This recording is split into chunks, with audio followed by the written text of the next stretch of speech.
Una de las principales consultoras privadas sobre temas de seguridad, Lantia, acaba de presentar un muy amplio estudio sobre cómo se construyen las redes de relación de los grupos del crimen organizado en todo el país. Es un trabajo muy importante y que muestra cómo se teje la influencia tanto del Cártel Jalisco Nueva Generación como el Cártel de Sinaloa en territorio nacional y quiénes son sus grupos asociados. En este estudio se explica y sobre todo se grafica, lo más importante es cómo se grafica el funcionamiento de esas redes y también por qué esos dos cárteles operan y pueden tener desarrollos y futuros tan diferentes.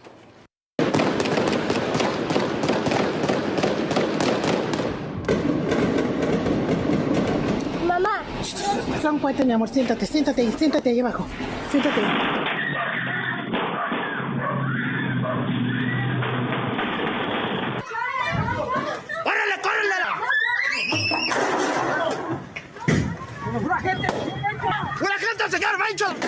La consultora especializada en seguridad Lantia Intelligence dio a conocer un informe en el que muestra las alianzas y redes de narcotráfico en México.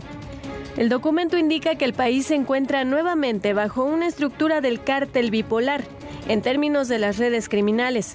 En el pasado, esa bipolaridad estuvo dividida entre el cártel de Sinaloa y los Zetas, mientras que actualmente los principales polos de poder están entre el Cártel Jalisco Nueva Generación y el de Sinaloa.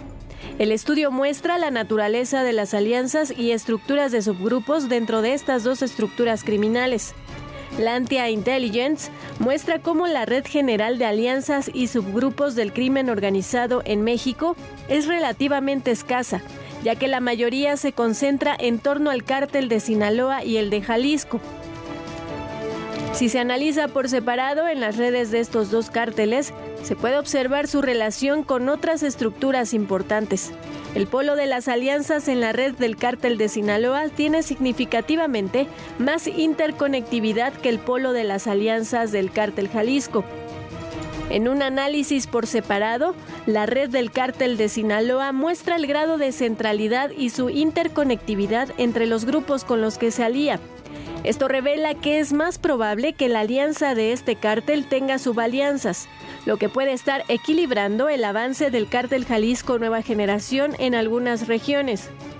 El caso contrario, la red del cártel de Nemesio Ceguera el Mencho, solo tiene un subgrupo entre Guerreros Unidos y los colombianos. Salvo este caso, en el entramado del cártel no aparecen otros lazos entre subgrupos. Esto sugiere un modelo altamente centralizado para tener un control significativo de todos los aliados. Finalmente, la investigación muestra a 4 intermediarios clave con alianzas compartidas. Se trata del esquema GAN, Clan Zeng, Cártel del Poniente y los R's, quienes trabajan con los dos cárteles rivales. Son estructuras con conexiones con China para el tráfico de fentanilo, para el blanqueo de capitales y para el tráfico de armas y droga. El análisis muestra la conformación de las redes criminales y los pros y contras de estos, en donde la pregunta queda en el aire: ¿qué grupo está mejor posicionado en términos de alianzas para subsistir ante una crisis? Bueno, aquí tenemos, como decíamos en el reportaje, todas estas redes de conexión que tienen los grupos. Le vamos a mostrar, lo grafican, le decíamos el estudio muy bien. Este es el gráfico general que hay de los dos grandes cárteles. Este es el cártel de Sinaloa, este es el cártel Jalisco Nueva Generación, con todos los grupos que giran en torno a ellos. Si usted lo ve, son muchos grupos. Hicimos un diagnóstico hace ya varios meses aquí que le decíamos que hay aproximadamente 2 grandes cárteles, como fueran 2 grandes soles, en torno al cual giran planetas y giran también satélites, vamos a llamarle así, que giran en torno a ellos, pero son como 100 organizaciones. Muy pocas, solamente 4, tienen relación con los dos cárteles y son más que cárteles, proveedores de distintas drogas. Son estas 4 organizaciones. Todos los demás, incluso enfrentados en ocasiones entre sí, giran en torno a estos dos cárteles. Cuando vemos cómo es la red de cada uno de esos cárteles, vemos diferencias. Mire usted, por ejemplo, el cártel Jalisco Nueva Generación. Este sería el cártel Jalisco Nueva Generación, el cártel en sí, con todos los grupos que giran en torno suyo. Los colombianos, la Unión Tepito Nueva Generación, los de Michoacán, el cártel León Nueva Generación. Todos estos grupos, los tequileros, todos estos grupos que de una u otra forma trabajan con esa organización. ¿Qué es lo que demuestra esto? Que salvo estos grupos de los colombianos y guerreros unidos, son todas, como le hemos dicho aquí muchas veces, una suerte de franquicias del cártel principal. En torno a él se mueven y no tienen prácticamente contacto entre ellos. Eso hace, como también se lo hemos dicho, al cártel Jalisco Nueva Generación, un cártel que se puede expandir mucho, que puede llegar a muchos lugares, pero depende de una serie de bandas locales y que si se debilita el centro, se puede debilitar toda la estructura, que es lo que le pasó exactamente a los Zetas. ¿Cómo funciona el cártel de Sinaloa? El cártel de Sinaloa tiene una estructura diferente.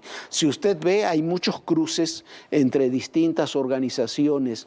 Muchas veces le hemos dicho que el cártel de Sinaloa en realidad funciona como una suerte de holding, no como un cártel. O sea, una organización mucho más vertical, mucho más horizontal, donde las redes verticales son pocas y son para temas centrales y tienen una enorme cantidad de grupos relacionados con ellos. Pero si usted ve esta gráfica, también hay muchísimos contactos entre distintos grupos que giran en torno a la órbita del cártel de Sinaloa, pero que operan también con relaciones entre sí, entre ellos. Eso es lo que los hace diferentes. Eso es lo que hace que un cártel, como el cártel Jalisco Nueva Generación, se pueda expandir mucho más rápidamente, pero sea más vulnerable a los golpes, mientras que el cártel de Sinaloa no se puede expandir tanto, es mucho más conservador, funciona, como decíamos, como un holding mucho más horizontal,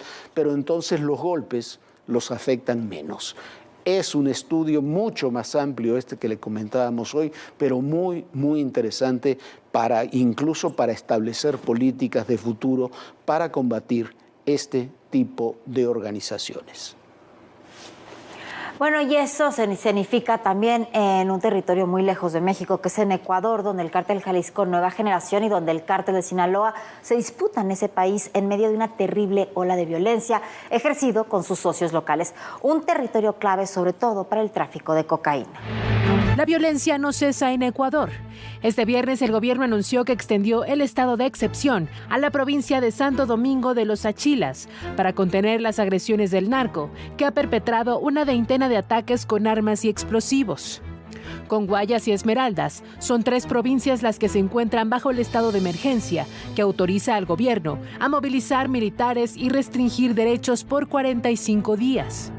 Ecuador enfrenta una violencia sin precedentes, hechos que son adjudicados por el grupo criminal La Nueva Generación, ligados al cártel mexicano liderado por Nemesio Oseguera El Mencho. Entre enero y octubre, la tasa de homicidios fue de 18 por cada 100,000 habitantes, superior a los 14 registrados el mismo periodo del año pasado. Ecuador está ubicado en medio de Colombia y Perú, los mayores productores de cocaína en el mundo. Sin embargo, luego de ser por años lugar de paso hacia el exterior, los organismos de inteligencia señalan que los grupos criminales echaron raíces y hoy tienen rutas, bodegas y actividades para el lavado de dinero. Para las autoridades, una de las principales razones por las que la violencia del narco va en ascenso en Ecuador es por los nexos de grupos locales con los cárteles mexicanos. Los grupos criminales locales, los Lobos, los Pipos, los Chone Killers y los Tiguerones son los que estarían vinculados al cártel Jalisco. Esta alianza es para disputar la plaza a los choneros para controlar el envío de cocaína a Estados Unidos. Los choneros surgieron en la década de los 90 en Chone, una ciudad en la provincia de Manabí. Su fundador es Jorge Bismarck Vélez España, alias el Teniente España. En la década de los 2000, el cártel de Sinaloa empezó a operar en el país sudamericano. Uno de los intermediarios fue César Fernández, quien llegó a ser gobernador de la provincia de Manabí y que fue detenido en 2003. Al mando quedó Telmo Castro, quien trabajó de manera directa con Tomás Guzmán, identificado como sobrino de Joaquín El Chapo Guzmán. En febrero de 2021, reclusos pertenecientes a los subgrupos de Los Choneros, afines al cártel Jalisco, atacaron a miembros originales de Los Choneros, ligados al cártel de Sinaloa. 75 presos murieron. Desde entonces, la guerra continúa. Hay que ponerle un nombre, un rostro. Y que vienen todas las demandas internacionales. Una ciudad tan complicada como es la Ciudad de México. Ya llegamos a Aguililla, esta ciudad, la entrada a la Tierra Caliente.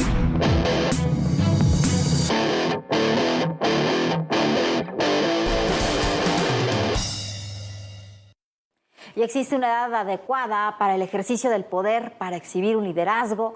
Influyen la edad y la experiencia en el adecuado ejercicio del poder. De eso precisamente van a hablar el día de hoy Jorge Fernández y el maestro Raúl Quintanilla en La Hoguera del Poder.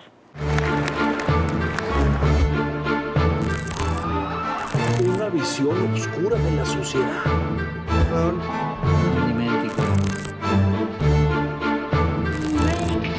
Es que la justicia no funciona.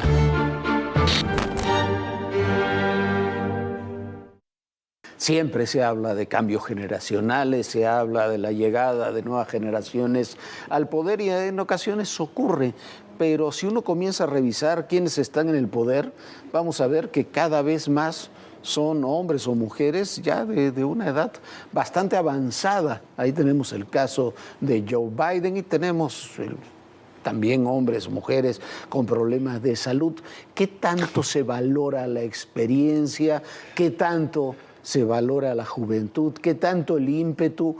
¿Qué tanto el conocer sobre los temas con menores empujes?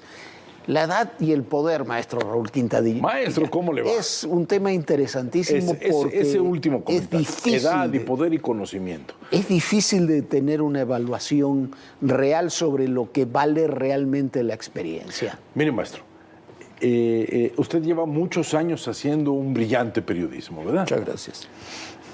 Imagínese un joven que hace durante un año lo que usted hace. Va a tener la misma experiencia que usted.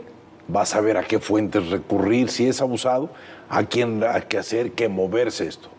¿Cuál va a ser la diferencia entre usted y ese joven? Ya no va a ser la experiencia, es el conocimiento lo que va a ser la gran diferencia entre el maestro Jorge Fernández y cualquier otra persona. Las experiencias están de alguna manera quedándose atrás, porque las experiencias se están tapando con la velocidad, con la aceleración. Es el conocimiento el que hace diferentes, o sea, ¿qué haces con esa experiencia? Lo que te da el sentido de profundidad, lo que te da el sentido de agudeza y el sentido de una inteligencia práctica. Creo que eso es lo que hay que trabajar con los nuevos liderazgos, que independientemente de las edades, lo que debe privar son rumbos diferentes en un liderazgo completamente distinto. Y es muy interesante lo que dices porque el conocimiento se relaciona también con el afán del conocimiento.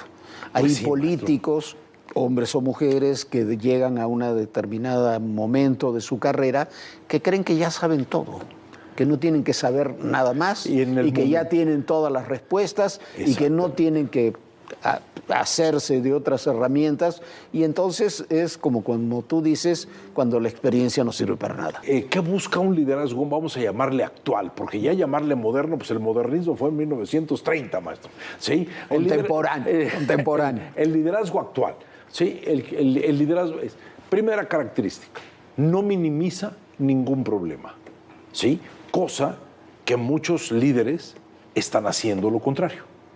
Están de alguna manera diciendo, no pasa nada, esto se va a resolver, esto viene el problema. Los sistemas liberales, los sistemas demócratas, esperan y esperan y esperan y llega la desgracia. Y después les cuesta mucho trabajo reaccionar. ¿Por qué? Porque sus convicciones se les convierten en corsés, en límites. ¿Por qué?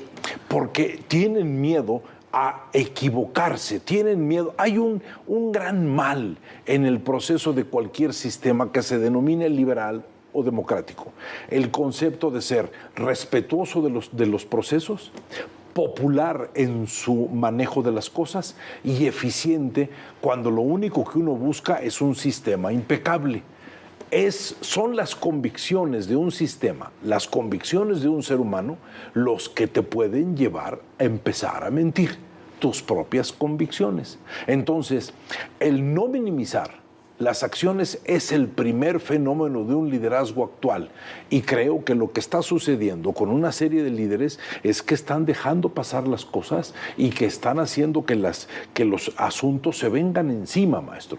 Sí, sucede el problema de Ucrania, mucha gente se queda paralizada, crearon un monstruo que se llama energía nuclear, el sentido de las bombas nucleares, y ahora todos con ese monstruo no saben qué hacer. Pues si no saben qué hacer, mi pregunta es ¿para qué los hicieron? ¿Y para qué los siguen construyendo? Pues pónganlos de monumentos para que de alguna manera volvamos a las guerras de palos y piedras que Einstein dijo que iba a ser la cuarta. ¿Sí? Muy bien. Aparte de este proceso de no minimizar ningún problema, que es un elemento fundamental, el segundo aspecto es creación de estados de ánimo sanos y serenos. ¿Para qué? Para no estar creando futuros. Hay que crear rumbos que seguir. La incertidumbre mata, la falta de serenidad te destruye los estados de ánimo de lo que pueda estar sucediendo. Ahora, ¿qué también se busca con el liderazgo actual? 3 elementos: una personalidad flexible, que pueda corregir sus decisiones, que pueda escuchar a los otros, que pueda entender que ninguna decisión dura para muchos años, sino que los grados de obsolescencia son cada vez más cortos y que hay necesidad de ir renovando porque la sociedad misma tiene nuevas exigencias. Aparte de este pensamiento flexible, hay que buscar una personalidad que tenga la capacidad de poder ser ligero, sencillo, alguien que más que carismático provoque procesos de identificación y sobre todo una enorme capacidad de comunicación. O sea, el discurso como elemento fundamental para poder crear rumbos sanos para un país. ¿De qué nos estamos llenando? ¿De qué se está llenando Europa? De líderes que tienden a la que hemos llamado la doble vía. Entran moderados y se empiezan a endurecer. Orbán, el húngaro, ¿se acuerda? Sí, empezó como un demócrata moderado. ¿Sí? De no me tengan miedo, no pasa absolutamente nada. Ahora, mire dónde está. Pero esas 5 características que terminas enumerando del liderazgo actual son exactamente las 5 características que no tienen, o al contrario, que ejercen en forma contraria los liderazgos populistas, sean de derecha o de izquierda. Maestro, lo que y está en América Latina, si Europa se está llenando, no hablemos América Latina. Recordar completito que de eso. El populismo no es una ideología, es un mecanismo para llegar al poder, que son 2 cosas completamente diferentes. El concepto del gran liderazgo, maestro, precisamente consiste en que le debes tener prudencia al poder. El líder debe hacer que los demás manden y él se encargue de propulsar los esfuerzos de los demás para que los demás realicen las labores importantes, porque el líder no puede saber todo, porque los seres humanos no sabemos todo. El liderazgo con esas características termina siendo personalísimo y se identifica el liderazgo con la permanencia personal en el poder, ¿no? Porque así van cambiando. La primera entrevista que da Fidel Castro a un medio estadounidense, creo que es al New York Times, dice, en 1959, dice, en 18 meses convocaremos elecciones. Exactamente. Desde el 59 hasta su muerte de Fidel Castro o hasta el día de hoy, nunca volvió a haber una elección libre. No, y si usted ve un libro que se llama Caravana de la Libertad, ahí va a ver todos los discursos que Fidel Castro dio en todo este proceso de giras que hicieron cuando estaban consolidándose en el poder. Y recuerdo una de las palabras que no son literales, pero decía, al pueblo no le vamos a fallar. Cuando nos pidan y tengamos que irnos, nos tocará irnos. Se echaron 70 años, siguen más de medio siglo, más viejos que nunca, con ideas absolutamente envejecidas y echándole la culpa al gran mito de un bloqueo. Nos bloquea Estados Unidos, sí, pero está el mundo entero, maestro. Y no han podido hacer comercio con el mundo entero porque no les interesa. O sea, es el mismo proceso que maneja las mutaciones malignas de Latinoamérica con respecto al fenómeno cubano. No logras producir papas y pollos, digamos. No hablemos ya de y la derecha es igual de peligrosa. La derecha es igual. Bueno, cuando uno ve a Bolsonaro, ¿no? Extrema derecha en Brasil, son las mismas cosas que dicen y que hacen líderes populistas también, pero que se dicen de izquierda. O sea, ve a Bolsonaro. Desde lo que ha ocurrido esta semana, los bloqueos en carreteras, el desconocer autoridades electorales, es lo mismo. Maestro, en ese libro que tiene el del chileno, Babalut se llama, la edad de la locura, habla del pensamiento en espiral. Ajá. Sí, que lo leí porque usted me lo recomendó, sí. Y hay una primera parte interesantísima. Ese pensamiento en espiral es cuando una sociedad no sabe si lo que está construyendo es una gloria o está construyendo su tumba. En ese momento que ese desorden de pensamiento de una sociedad civil se presenta, se puede presentar lo que se presentó en Brasil. Un líder que con muy pocas palabras y reiterando las mismas ideas pueda crear un lenguaje que acabe convenciendo a un país. ¿Y cuál es la primera técnica de los populistas? Divide para que después puedas unificar. Y en el proceso de división entran cosas dolorosísimas. Cuando un país tiene un presidente demagogo y el presidente demagogo por fin se va, luego se dan cuenta de la dimensión de los daños, maestro, y cuesta décadas levantarse, no décadas, generaciones, pues, mínimo 2 o 3 generaciones. Lo que está sucediendo en Brasil es abracadabrante. ¿Por qué? Porque es un país dividido, 50 contra 49. No, los países divididos lo único que presentan son alternativas de discusión, dejan de escucharse, dejan de ser curiosos por las acciones del otro, no complementan al otro, no ven las cosas que valgan la pena y automáticamente los liderazgos toman psicología defensiva.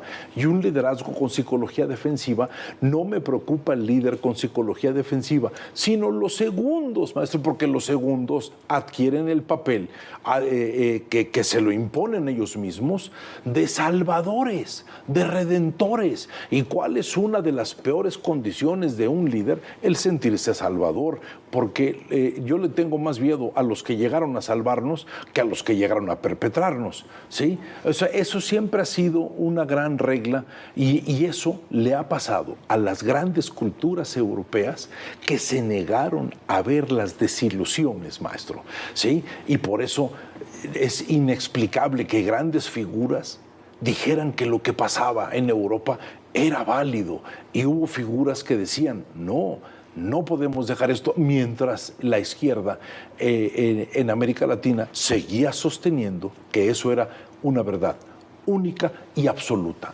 ¿sí? Con esta generación de los Castro que creo que todavía siguen por ahí, ¿no? Siguen por ahí, por supuesto que siguen por ahí. Y Raúl sigue. Y maestro, el liderazgo es un fenómeno digno de ser estudiado porque el liderazgo y aparato psicológico vienen de la mano. Raúl, muchísimas gracias. No, gracias a usted, mi querido Gracias, señor. muy buenas noches.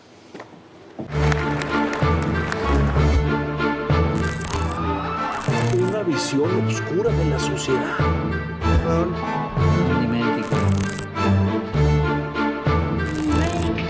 Es que la justicia no funciona.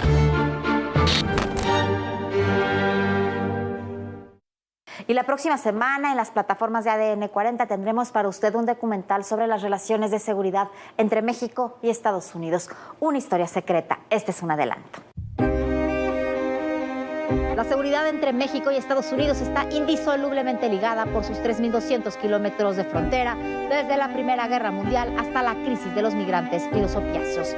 Los nazis, la Guerra Fría, el asesinato de los Kennedy, el caso Camarena, la guerra contra las drogas, el Chapo Guzmán y el fentanilo desfilan en esta historia bilateral donde, como siempre, hay héroes y villanos. La seguridad México-Estados Unidos, una historia secreta. Y como siempre, qué ver, qué oír y qué leer este fin de semana. Qué ver una gran serie europea muy interesante en la forma y en el fondo sobre cómo se hace con el poder en la Francia del siglo XVI, Catalina de Médici. Se llama The Serpent Queen y es realmente muy disfrutable. Por muchas razones, pero también por el tipo de narración y por la utilización de una estética como la música contemporánea cruzada con la historia y como siempre con los juegos del poder. Vale mucho la pena, la va a disfrutar, pero le recomiendo también, si por casualidad va a San Diego, California, que vea otro tipo de cosas, que se dé una vuelta por el Museo de Arte de la ciudad de San Diego, porque hay una muestra muy importante del pintor oaxaqueño Sergio Hernández con más de 30 piezas en exhibición. Apenas la semana pasada el New York Times, hablando entre otras cosas de esta exposición, hizo una amplia recomendación sobre el trabajo de Sergio, sobre su obra, calificándolo como lo que es. Quizás el más importante artista mexicano de la actualidad. La muestra se titula Rescoldos de Oaxaca y vale muchísimo, muchísimo la pena verla. ¿Qué oír? ¿Qué oír? Un disco que dejó grabado poco antes de fallecer, en 2019, ese gran músico de rock, de jazz, de soul que fue Dr. Young. El disco acaba de salir y se titula Things Happen That Way y tiene muy buenas colaboraciones con otros músicos, entre ellos Willie Nelson, y es una demostración del genio creativo de este gran, pero gran músico de New Orleans. ¿Qué leer? Y hablando de temas históricos, esta semana recuperé para mí una trilogía extraordinaria que es Escipión el Africano, que escribió hace ya muchos años, varios años, el español Santiago Posteguillo. Son 3 libros que me siguen fascinando, me sigue fascinando la construcción de esos personajes históricos y en este caso el desarrollo de las guerras púnicas entre Cartago y Roma, entre esos dos grandes estrategas políticos y militares que fueron Aníbal y Escipión, más de 200 años antes del nacimiento de Cristo. No es una novedad ni mucho menos, pero esos 3 tomos son una lectura casi obligatoria, formidable si a usted le interesa la historia y además divertida. Una demostración de que lo importante también puede ser interesante, Viviana. Sin lugar a dudas, ahí están las recomendaciones siempre muy valoradas de Jorge Fernández para ver qué hacer el fin de semana. Yo les recomiendo que la verdad la pase muy, muy bien, descanse, tenga un extraordinario fin de semana. Puede también visitar la página de YouTube de ADN 40, ahí puede estar muy informado, puede ver los nuevos reportajes e información que hay. Simplemente se va a YouTube ADN 40, le da un pequeño clic y encuentra ahí toda la información lo más rápido posible. Descanse, sueñe bonito y bueno, nos vemos por supuesto el próximo lunes. Hasta el lunes, Jorge. Hasta el lunes, Viviana, y recuerde, en el poder y en la política todo, pero absolutamente todo es personal. Gracias.